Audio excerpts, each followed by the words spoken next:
बिस्मिल्लाहिर्रहमानिर्रहीम। इस वीडियो में हम म्यूचुअल इंडक्टेंस के question number 21 and chapter problem 21 जो कि मिस्टर हायट की बुक से है इंजीनियरिंग सर्किट एनालिसिस, उसको सॉल्व करेंगे और ये एक स्टूडेंट के फरमाइश पे है। तो आइए सवाल को देखते हैं।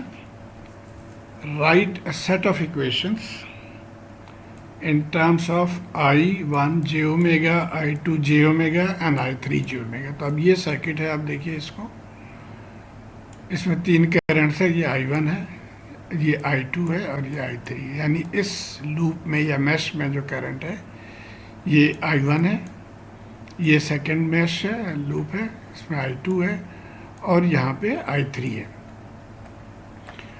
अब यहाँ पे जो इम्पोर्टेंट चीज़ है वो ये कह रहा है कि जी आप जे ओमेगा के टर्म्स में रखें, तो हमने जे ओमेगा से आगे नहीं जाना। उसके बाद पार्ट बी में है कि I3 जो है जे ओमेगा, उसकी वैल्यू मालूम करें अगर ओमेगा 2 रेडियंस या 2 रेडियंस पर सेकंड के बराबर है तो आइए देखते हैं कैसे इसको सॉल्व करेंगे हम। सबसे पहले हमने इनको फेजर में कन्वर्ट करना है। तो जो इंडक्टेंसेस हैं उन सबको हमने फेजर में कन्वर्ट कर लेना है। और जे ओमेगा एल, और चूँकि सवाल में वो कह रहा है कि जे ओमेगा के टर्म्स पे है, तो ओमेगा की वैल्यू यहाँ पे हम 2 नहीं पुट करेंगे, ओमेगा को ओमेगा ही रहने देंगे। तो अब ये क्या हो गया, देखिए यहाँ पे तमाम वैल्यू, जैसे ये 5 है तो जे ओमेगा 5 हो जाएगा क्योंकि जे ओमेगा एल है। इसी तरह 6 जो है वो जे ओमेगा 6 हो जाएगा। तो इस तरह से हमने ये तमाम को जो है फेजर फॉर्म में हमने लिख लिया है, ऑल वैल्यूज़। तो ये हमारा पहला स्टेप होगा। उसके बाद हम ये जो करंट्स हैं इनको मैश के फॉर्म में या लूप के फॉर्म में, लूप करंट्स के फॉर्म में हमने इनको लिख लेना है। तो ये I1 करंट हो गया, ये I2 करंट है और ये I3 करंट है। अब एक बहुत इम्पॉर्टेंट पॉइंट है, इसको आपने जहन में रखना है कि while writing equations we must consider mutual voltages. And I am sure आपने पहले पढ़ा है इसी चैप्टर में कि म्यूचुअल वोल्टेज क्या है। ये देखिए, ये एरोज शो कर रहे हैं कि ये म्यूचुअली लिंक्ड है। यानी इस इंडक्टर पे इस इंडक्टर का क्या असर होगा जब इसमें से करंट I2 फ्लो करे, तो उसको हम कहेंगे ये म्यूचुअल वोल्टेज। और इसी तरह ये तमाम जो भी म्यूचुअली लिंक्ड है सर्किट, इनके वोल्टेजेस हमने लिखने हैं। उसके बाद एक और चीज़ है कि जो कॉइल्स कपल्ड इन सीरीज़ हैं, यानी सेम करंट अगर उसमें से फ्लो करे तो उसमें एक एडिशनल हम उसके वैल्यू ±2m लिखेंगे। अब इसका मिसाल क्या है, अब ये देखिए, ये दोनों ये म्यूचुअली कपल्ड हैं और उनमें से सेम करंट यानी I2 इज फ्लोइंग। तो यहाँ पे एक हमें इसके वजह से m का टर्म हमें 2m टर्म्स इसके लिए लिखेंगे। इसी तरह ये देखिए कि ये दोनों भी म्यूचुअली लिंक्ड हैं, तो इसके वजह से भी, और same current I2 is flowing, तो इसके वजह से भी एक हम 2m टर्म्स लिखेंगे। तो आइए आगे देखते हैं। अब ये पहला हमारा आ गया। अब हम यहाँ पे वोल्टेज इक्वेशंस लिखेंगे, keeping in mind the dots. अब मैं एक ये तो वही आ गया कि हमने इन दोनों चीज़ों का ख्याल रखना है।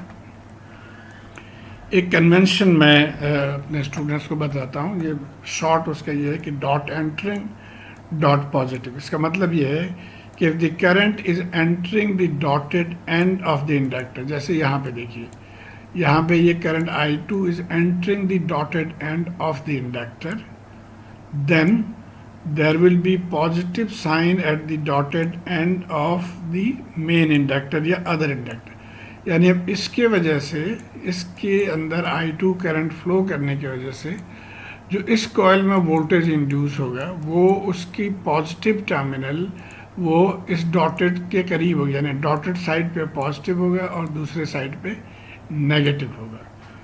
तो ये बहुत ज़रूरी है। इसी तरह यहाँ पे भी होगा क्योंकि ये भी आपस में कपल्ड है। और ये कपलिंग या इसकी चूँकि ज़ीरो कपलिंग थी तो इसको मैंने अभी इसको इग्नोर कर दिया, अब इसको नहीं लिखा।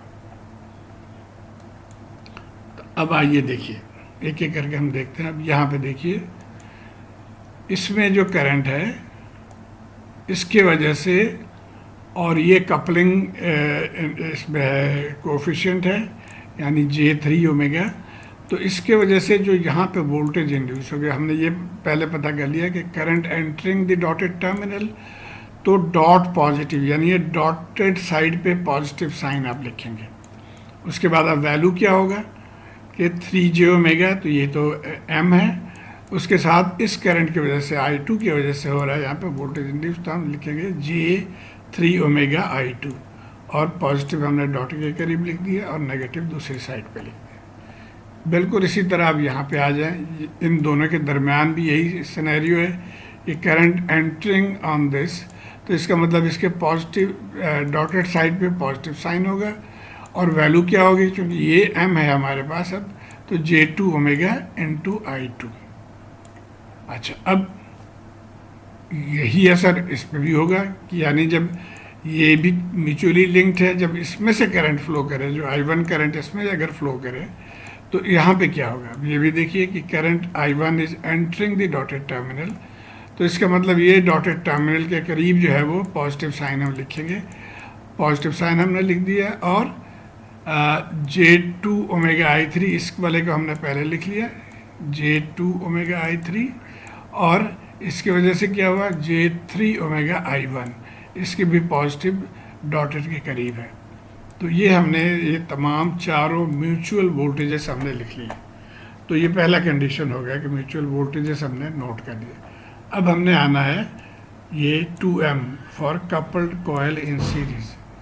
अब जैसे मैंने पहले बताया कि आप देखिए कि ये दोनों भी कपल्ड हैं, same current I2 is flowing through this, और इसी तरह ये दोनों भी कपल्ड हैं, same current is flowing. Coupling सिर्फ आपने उसको देखना है जो कि ये एरो के जरिए जिनको शो भी किया गया है कि ये वाकई म्यूचुअली कपल्ड है। अगर यहाँ पे ये एरो ना होता तो बेशक ये करंट इसमें से सेम फ्लो कर रही है, लेकिन हमने फिर इनको ये 2M वाली कंडीशन जो है उसको हम नहीं इसमें डाल सकते। तो अब इन दोनों की वजह से क्या होगा कि अब देखिए हमने यहाँ पे ये एक कंडीशन है, देखिए कि when the current is entering dotted terminal, दोनों के डॉटेड पे अगर करंट एंटर करे तो ये जो टोटल इंडक्टेंस होगा वो क्या होगा, L1 और ये L2, और इसके साथ प्लस 2M लिखेंगे, प्लस 2M लिखेंगे यहाँ पे। और अगर करंट ए के डॉट में एंटर है और दूसरी के नॉन डॉटेड टर्मिनल में एंटरिंग है, तो ये इसके लिए फिर हम माइनस साइन लिखेंगे।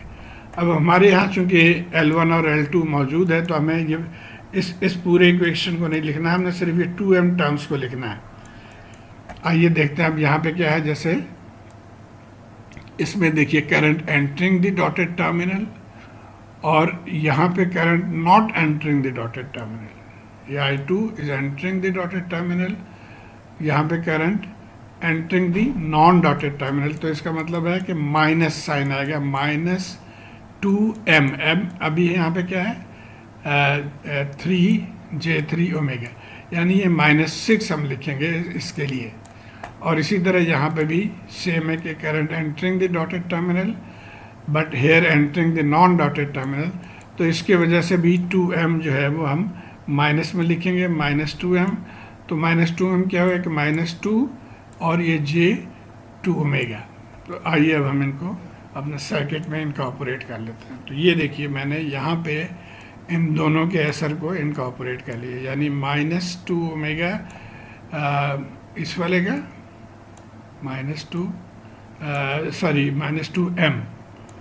-2M यहाँ पे आ गया, और इसके वजह से भी -2M ये आ गया। तो अब ये हमने तमाम पैरामीटर्स अपने सर्किट में लिख लिए हैं। अब हमारे लिए इक्वेशन लिखना आसान हो जाएगा। तो ये हमारा सर्किट है। अब हम इक्वेशन लिखते हैं लूप 1 में, या मैश 1 आप कह लें इस वाले में। तो मैं प्रेफर करता हूँ किसी एक कोने से चलने की, तो यहाँ से चलते हैं तो माइनस साइन आ गया पहले, तो -100 लिखेंगे हम। उसके बाद अब ये इसमें देखिए कि इसके अंदर दो करंट्स हैं, I1 है यहाँ से और I2 उसके ऑपोजिट डायरेक्शन में है, तो I1 माइनस I2 लिख लेंगे J5 ओमेगा। उसके बाद हम क्या लिखेंगे, ये जो इंड्यूस्ड वोल्टेज है इसको लिख लेंगे और फिर यहाँ पे आ जाएंगे और यहाँ पे 6I1 माइनस I3। आइए पहले इक्वेशन को हम देखते हैं। ये देखिए -100 हमने लिख लिया, J5 omega I1 minus I2 लिख लिया। उसके बाद प्लस इंड्यूस्ड वोल्टेज, इसका साइन चूँकि प्लस पहले है तो प्लस J3 ओमेगा I2 ये हमने लिख लिया और यहाँ पे प्लस 6I1 माइनस I2। तो ये हमारा फर्स्ट लूप जो है उसकी हमने इक्वेशन लिख ली है और इसको हम सिंप्लीफाई कर लेंगे। इसको खोल लिया और फिर टर्म्स को I1 और I2 और I3 के टर्म्स को हमने सेपरेट कर लिया। तो ये हमारा जो प्रॉपर फॉर्म में आ गया लूप 1 इक्वेशन। अब आइए हम लूप 2 पे चलते हैं, वो सबसे मुश्किल है। यहाँ पे आपने बहुत तवज्जो से इसको लिखना है। लूप 2 पे हम यहाँ से फिर चल रहे हैं कोने से 4I2, तो हमने 4I2 लिख लिया। उसके बाद यहाँ पे आ गया J4 ओमेगा, यहाँ पे भी सिर्फ I2 है तो J4 ओमेगा I2 लिख लिया। उसके बाद अब ये दो इंड्यूस्ड वोल्टेजेस हैं J2 ओमेगा I3, तो J2 ओमेगा I3 और ये प्लस J3 ओमेगा I1, तो प्लस J3 ओमेगा I1 लिख लिया। उसके बाद अब ये दोनों इंडक्टर्स से म्यूचुअली 2M वाला जो है तो इनके साथ हम I2 से मल्टीप्लाई करेंगे, यानी ये माइनस J6 ओमेगा I2 इस वाले की वजह से, और इसी तरह यहाँ पे 4 हो गया तो माइनस J4 ओमेगा I2। तो ये दोनों म्यूचुअल सीरीज वोल्टेजेस हमने टेक केयर कर लिए। अब हम यहाँ पे आ जाते हैं। यहाँ पे क्या है कि ये कॉइल J6 ओमेगा है, यहाँ पे I2 माइनस I3, तो J6 omega I2 minus I3 और हम अब यहाँ पे आ गए J5 omega I2 minus I1। तो ये मुकम्मल हो गया। अब हम इसको सिंप्लीफाई करते जाएंगे। तो आप इसको स्टेप बाय स्टेप देखिएगा। हमने इस सबको खोल लिया, उसके बाद लाइक टर्म्स यानी I1 I2 I3 के टर्म्स को इकट्ठा कर लिया और फिर हमने नीट करके ब्रैकेट में हमने ये लिख लिया। तो अब ये हमारा इक्वेशन नंबर 2 जो कि मैश नंबर 2 या लूप 2 से है। तो अब जो लूप 3 है वो कंपैरेटिवली आसान है। तो यहाँ पे देखिए हम यहाँ से चल रहे हैं। अब चूँकि हम इस लूप में हैं तो I3 माइनस I1 हो जाएगा, तो 6I3 माइनस I1। उसके बाद हम यहाँ पे आ गए J6 ओमेगा, तो J6 omega I3 minus I2, तो J6 omega I3 minus I2 और ये इंड्यूस्ड वोल्टेज यहाँ पे अब मौजूद है, तो J2 I2 और फिर यहाँ पे हम आ गए 5I3 इज इक्वल टू 0।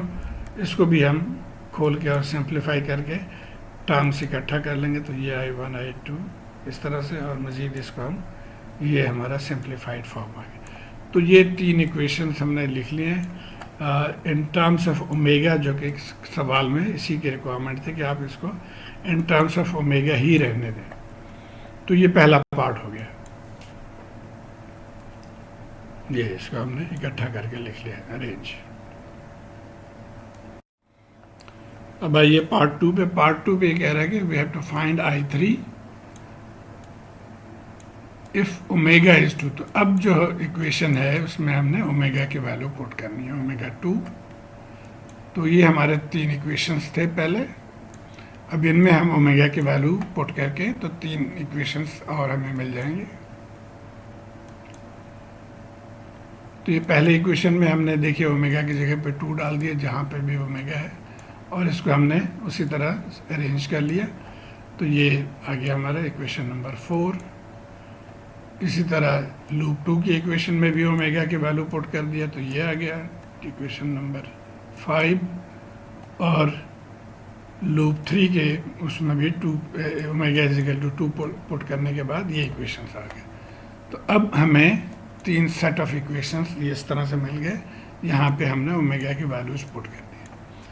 अब इनको सॉल्व करके आपने I3 की वैल्यू निकालनी। अगर तो आपके पास साइंटिफिक कैलकुलेटर है तो बड़े आसानी से इसको आप कर सकते हैं। मेरे कैलकुलेटर में चूँकि साइंटिफिक फंक्शन नहीं है तो मैं इसको हार्ड वे से करूँगा, यानी मुश्किल जो तरीका है उससे करूँगा। तो मुश्किल तरीका क्या है कि आप इसको पहले मैट्रिक्स के फॉर्म में लिख लेते हैं, ये तमाम वैल्यूज़ को। ये मैंने मैट्रिक्स के फॉर्म में लिख लिया है, ये करंट्स आ गए और ये इनके फाइनल वैल्यूज़ लिख लिए। और हम मैट्रिक्स को सॉल्व करेंगे पहले।